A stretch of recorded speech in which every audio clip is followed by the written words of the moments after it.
Les refrains de mon cœur, Frédéric Zetoun. Bienvenue à toutes, bienvenue à tous. Très heureux de vous retrouver pour notre rendez-vous des refrains de mon cœur sur RCJ. Notre invité aujourd'hui a plusieurs branches à son chandelier. Il est écrivain, peintre, plasticien et auteur, compositeur, interprète. Depuis 1981 et son album Poème Rock, il fait souffler un vent nouveau sur la scène française. Il sort actuellement un nouvel album, le 26e déjà, intitulé Comme toi, un album dédié entièrement à toutes les étapes de la... Contre toi. J'ai dit quoi ? Comme toi, t'as dit. J'ai dit comme toi, je reprends, excuse-moi.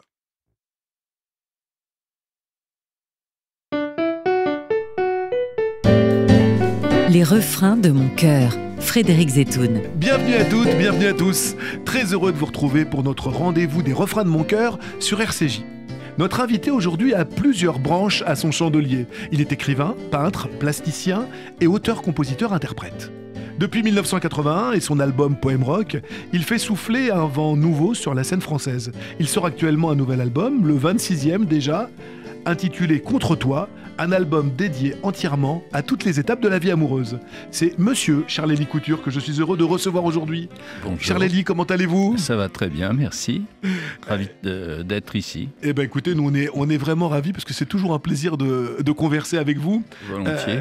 Charles-Élie, après toutes ces années de carrière, la sortie d'un nouveau disque, ça donne encore le trac ? Ah oui, c'est un frémissement. En fait, un disque, c'est la fin d'un chapitre et le début d'un autre. C'est comme une arrivée à un laitage. Il y a différentes marches, puis ça permet de faire le bilan, de se raconter, on sème les œuvres comme le petit pousset sème des cailloux, quoi.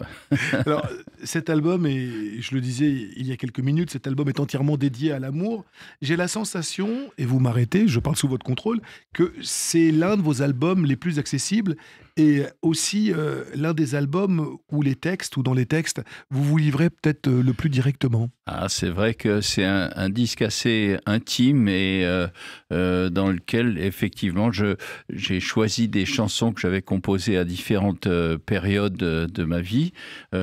J'écris beaucoup plus que je n'utilise de chansons. Et la production est plus importante que le... Et là, en l'occurrence, le fait de travailler avec Dominique Blanc-Francard a fait que je me suis senti en confiance et j'ai osé dire des choses que peut-être je ne disais pas. Puis j'arrive à un âge aussi où j'ai le droit enfin d'être moi-même, peut-être. Petite précision pour nos auditeurs, Dominique Blanc-Francard fait partie de ces grands réalisateurs, de ces grands preneurs de son qui ont fait l'histoire de la chanson française, et de la scène rock française. Un album qui est né au tout début avec la collaboration de votre fille, je crois. Mais en fait, un jour, je suis tombé sur une chanson qu'elle avait laissée sur le piano et composée quand elle avait 14-15 ans, quand on était encore à New York à ce moment-là.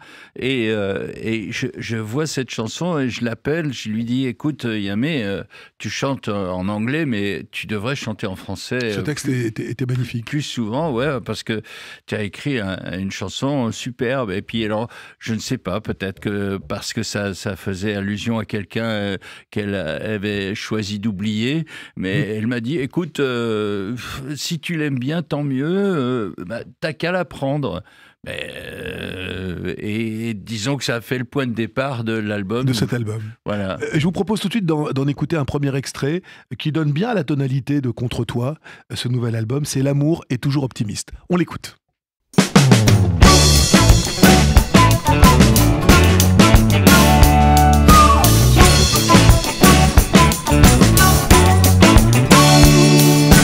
Tout semble possible quand on est amoureux, sur une terre en paix, sans conflit guerrier.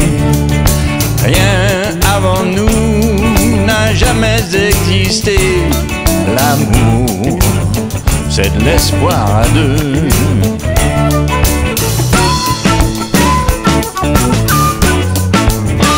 On s'imagine des destins extraordinaires. On est sûr du futur, ouais, c'est dans la nature. On se promet tout ce qu'il y a de mieux quand on est d'amoureux. L'amour est toujours optimiste, Charlélie Couture, le premier extrait de ce nouvel album Contre toi.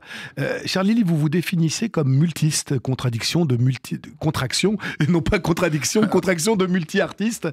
C'est une notion à laquelle vous tenez vraiment, ça. Et c'est pas évident en France d'avoir plusieurs casquettes. Mais disons que je me sens pas avoir les atouts du chanteur, si tu veux. Le chanteur qui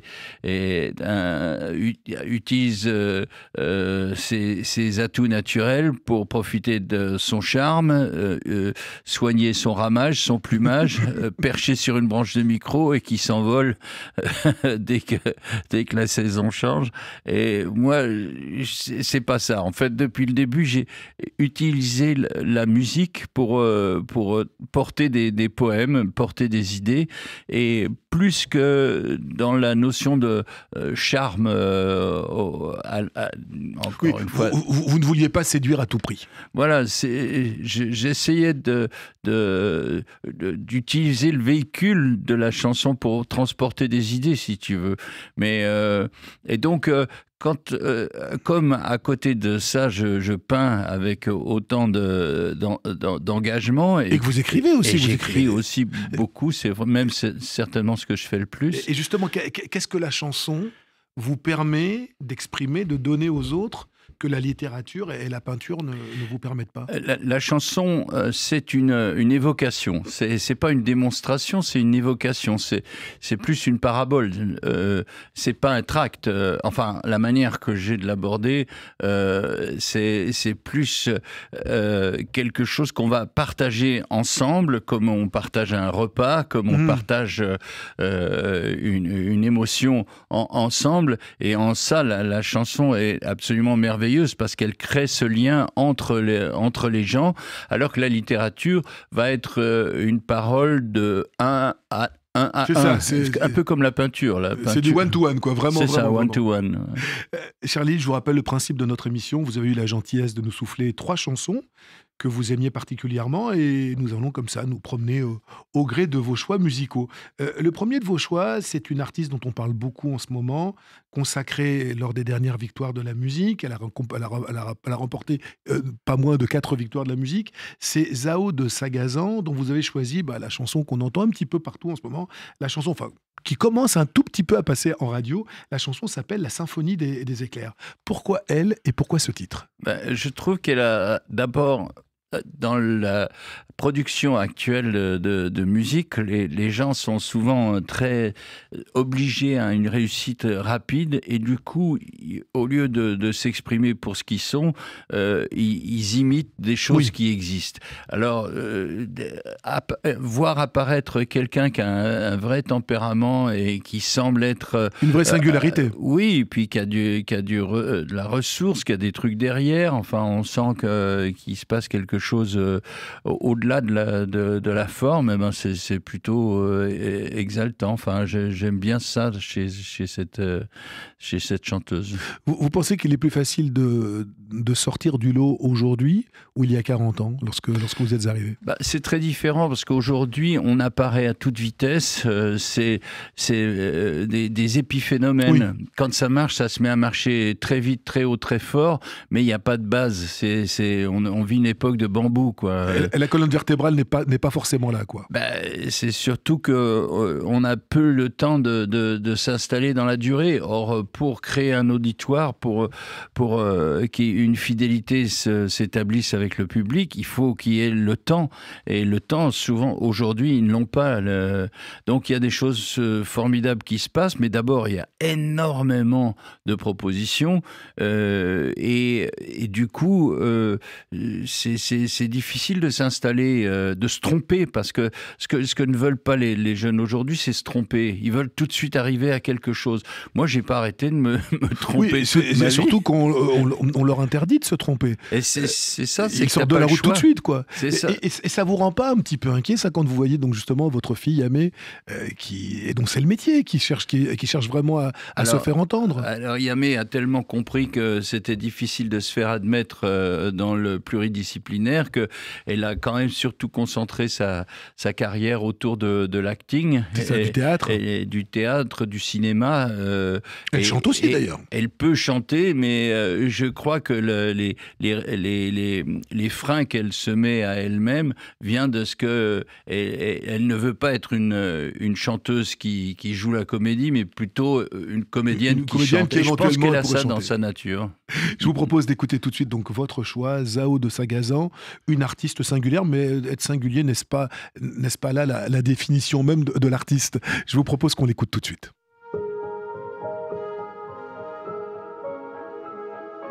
Il fait toujours beau au-dessus des nuages, mais moi si j'étais un oiseau, j'irais danser sous l'orage, je traverserais les nuages comme le fait la lumière, j'écouterais sous la pluie la symphonie des éclairs.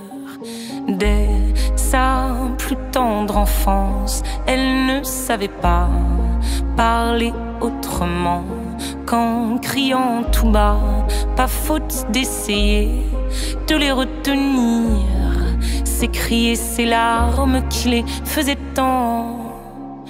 Il fait toujours beau au-dessus des nuages, mais moi si j'étais un oiseau, j'irais danser sous l'orage, je traverserais les nuages comme le fait la lumière, j'écouterais sous la pluie la symphonie des éclairs.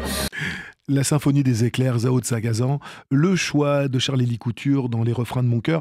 Charlélie, vous avez déclaré à vos débuts avoir été caricaturé, comme le Nancéen à barbichette, à la voix un petit peu nasillarde. Il est long le chemin pour que le public vous voie et vous aime vraiment pour qui vous êtes.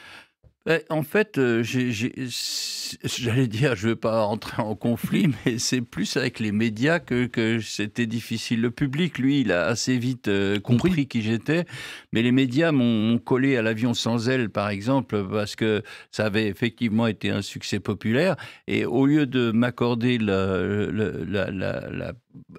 possibilité de faire d'autres choses, il me ramenait toujours à ça du temps où j'ai été effectivement signé par Chris Blackwell, qui était le producteur de Bob Marley. Et à ce moment-là... Vous n'étiez pas nombreux, les artistes français, à signer chez Island à l'époque. Oui, c'est vrai, mais s'arrêter à ce détail de l'histoire, j'allais dire, c'était oublier pourquoi il m'avait signé. C'était parce que j'avais quelque chose à dire. Et en fait, j'avais un peu l'impression qu'à ce moment-là, parce qu'aujourd'hui, depuis le temps, l'eau a coulé dans l'Hudson, mais à ce moment-là, effectivement, on s'arrêtait un peu à l'aspect formel et à mes badges et à mes coupes de cheveux particulières et au fait que finalement, moi, je voulais ne ressembler à personne, alors que les médias, souvent, en tout cas, cherchent à s'adresser au plus grand nombre. Au plus grand nombre, et avec des gens qui ressemblent déjà à quelque chose. Alors, dans les talents qui ne ressemblent à personne, au sens le plus noble du terme, on continue notre promenade musicale, et parmi vos goûts, parmi vos coups de cœur, vous avez choisi Alban de la Simone. Alors, Alban de la Simone, c'est vrai que le grand public ne le connaît pas forcément beaucoup. Ouais, mais c'est bien, c'est fin. C'est très fin, c'est quelqu'un qui a accompagné beaucoup de gens, qui a accompagné pendant longtemps Alain Souchon, qui a arrangé des albums pour énormément d'artistes. Et là, vous avez choisi une chanson, Les 100 prochaines années. Pourquoi lui ? Et pourquoi cette chanson-là en particulier ? Ça fait partie justement de ces chansons pas seulement à cause du titre, mais qui me semble en dehors du temps. Une chanson, c'est pas exclusivement lié à des arrangements qui font effet dans l'instant, mais c'est des chansons qui vous parlent, qui vous emmènent. Et qui vont rester. Ouais, et puis qui vous font un voyage dans l'esprit, parce que c'est l'esprit qui fait battre le cœur, enfin, ou le cœur qui fait battre l'esprit. Et c'est pas un petit peu décourageant quand on voit des gens de cette trempe-là, avec ce talent, qui bien sûr a un public, qui bien sûr remplit des petites salles, ne pas accéder à la grande notoriété ? Écoute, dans toutes les disciplines, il y a des épreuves. C'est pas le fait de faire une double faute qui fait perdre le match. C'est comment tu te relèves des épreuves que t'impose l'existence. Le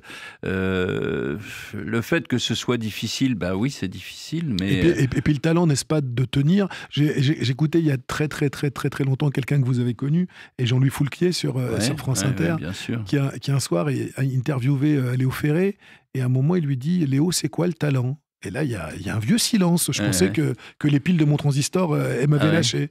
Et Léo Ferré répond: le talent, c'est de tenir. Est-ce que c'est pas la vérité de traverser les épreuves et d'être toujours là, quoi? Une fois, j'avais entendu une des rares interviews de Picasso, qui on demandait: Monsieur Picasso, quel effet ça vous fait d'être un peintre reconnu au monde après avoir été si critiqué, etc. Et il dit: juste simplement, quand je me promène, je vois des choses et je me dis peut-être que si j'avais pas été là, ces choses-là seraient pas là. Voilà, disons que... Vous l'imitez très bien. Charlie, Alban de la Simone, les 100 prochaines années, un artiste comme on les aime, un artiste singulier avec un univers propre. On l'écoute tout de suite.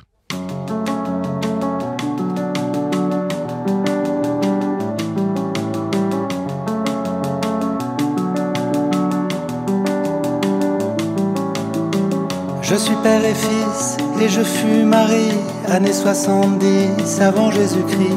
Je reviens de loin, à travers le temps, j'ai fait le chemin à dos d'éléphant.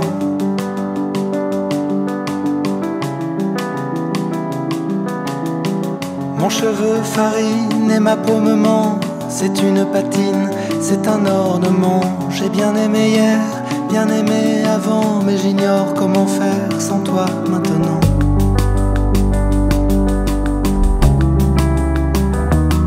Qu'est-ce que tu fais les 100 prochaines années? Je te verrai bien. Alban de la Simone, les 100 prochaines années. Le choix de Charlélie Couture dans Les refrains de mon cœur. Charlélie, nous sommes sur une antenne culturelle et cultuelle, Radio Communauté Juive. Une question que je ne peux pas ne pas vous poser. Qu'est-ce qui vous a amené à faire le choix de la religion juive? J'aime une forme d'idéalisme abstrait. C'est une jolie réponse. Pour moi, l'évidence du modèle à suivre doit être beaucoup plus à chercher à l'intérieur de soi, dans son esprit, dans l'esprit, dans ce que signifie l'idéal, plutôt que dans la copie de quelque chose de trop écrit. Et c'est ça, pour moi, la culture juive. Mais est-ce qu'il y a eu une parole fondatrice, il y a quelque chose, un discours que vous avez entendu, un livre qui une fois refermé, vous a dit ma vie maintenant va être là? Parce que à la base, il y en a eu beaucoup. Je dois beaucoup à Rivonne Crigier qui m'a ouvert les yeux sur ce mystère que j'avais en moi et que j'avais du mal à comprendre ou à admettre même. Et cette philosophie, cette façon de penser, est-ce qu'elle a changé au fil du temps aussi votre façon d'écrire? Certainement, parce que c'est induit dans tout ce que je fais. Le disque finit sur une chanson qui s'appelle Il n'a Dieu que pour elle. C'est pour ça que je vous pose la question. C'est pas pour rien si le dernier mot du disque c'est infini. On y est. Voilà, on y est. Vous avez tenté de transmettre une philosophie religieuse à vos enfants, une éducation religieuse, ou pas du tout? Vous les laissez libres de leur choix, vos deux filles? Non, elles ont leur sensibilité à elles, mais disons que moi, comme j'ai pas été élevé dans la pratique religieuse, c'est plus dans le signifiant de la religion que réellement dans la pratique au quotidien. Quand Rivon est venu me voir à New York, un jour il a frappé à ma porte et j'en ai encore des frissons. Et je lui dis, je m'excuse Rivon, je ne sais pas être comme il faut. Et il a dit, mais tu n'as pas à être d'une certaine manière, sois toi-même, c'est tout ce qu'on avec un O majuscule te demande. Alors justement, vous parliez de Rivon Krieger qui est venu frapper à votre porte lors de votre parenthèse américaine. Cette parenthèse américaine, on y va tout de suite, grâce aussi au choix que vous avez fait, Johnny Jane, un jeune auteur-compositeur, encore un jeune talent, et une chanson dont je comprends qu'elle vous parle ô combien à l'américaine. Pourquoi lui, encore une fois, encore une fois, un jeune talent? Alors lui, moi j'ai aucun doute que ce mec va exploser à un moment donné, parce que sous ses allures de grand duduche un peu dégingandé comme ça, il écrit des chansons qui ont un double sens qui est très intéressant, parce que derrière l'apparence d'une chanson, on va dire accessible, je veux pas dire facile, mais accessible et populaire, voilà, diffusable facilement, il y a un vrai contenu dans les textes et ça me touche. Vous avez vécu, donc sa chanson s'appelle À l'américaine, on va l'écouter dans quelques instants. Vous avez vécu, donc vous, une bonne quinzaine d'années aux États-Unis. Oui. Qu'est-ce que vous gardez? J'ai la double nationalité, du coup. Vous avez la double nationalité, vous avez tenu une galerie là-bas. Oui. J'ai lu dans certains de vos écrits, dans certaines de vos déclarations, que ça n'a pas toujours été évident, ça n'a pas toujours été facile. Ah non, ça a été dur. Je me suis enrichi à l'intérieur, mais pas de l'extérieur. Qu'est-ce que vous en avez gardé de cette parenthèse américaine? J'en garde un sentiment de réalisation, c'est-à-dire que New York est une ville extrêmement challenging, c'est-à-dire qui vous impose de vous dépasser.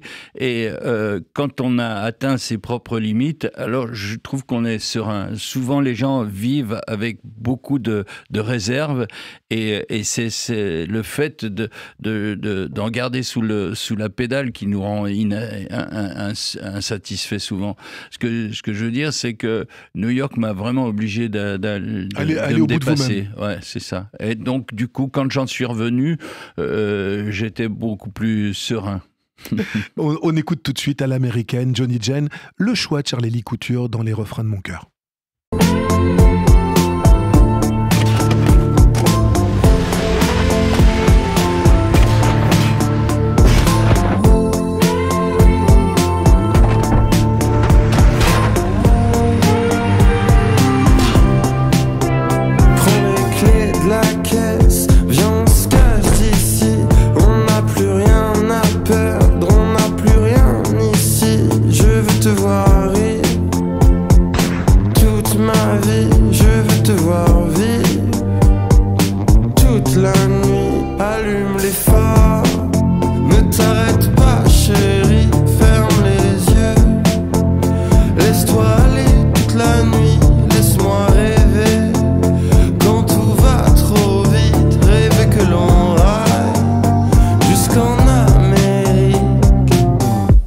Johnny Jane à l'américaine, le choix de Charlie Couture dans les refrains de mon cœur.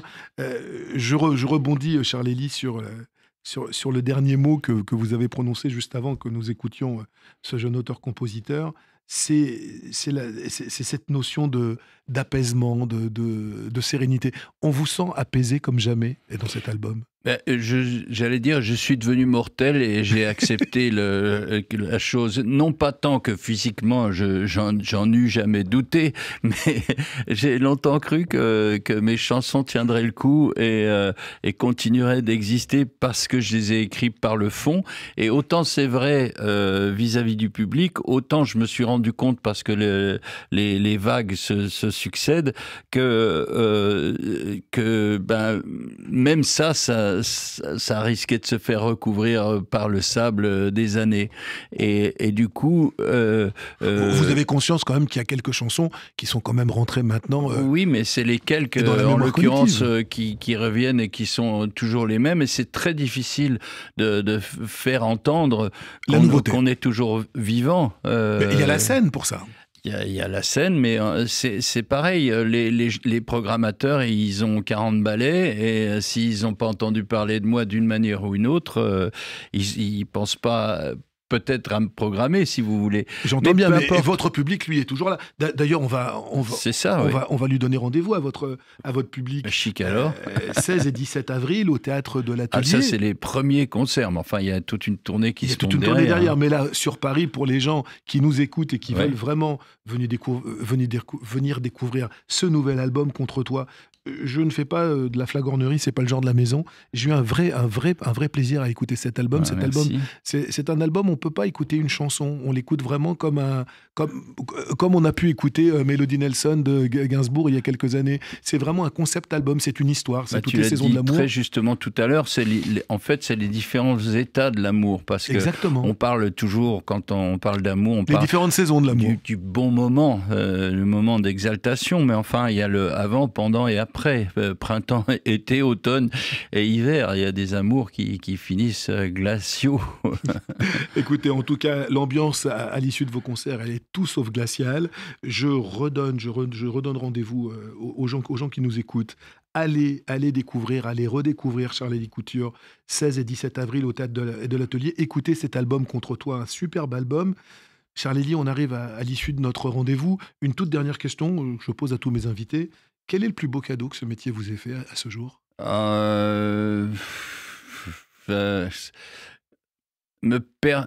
J'ai un peu l'habitude de dire être un artiste c'est bien, mais être un homme c'est mieux.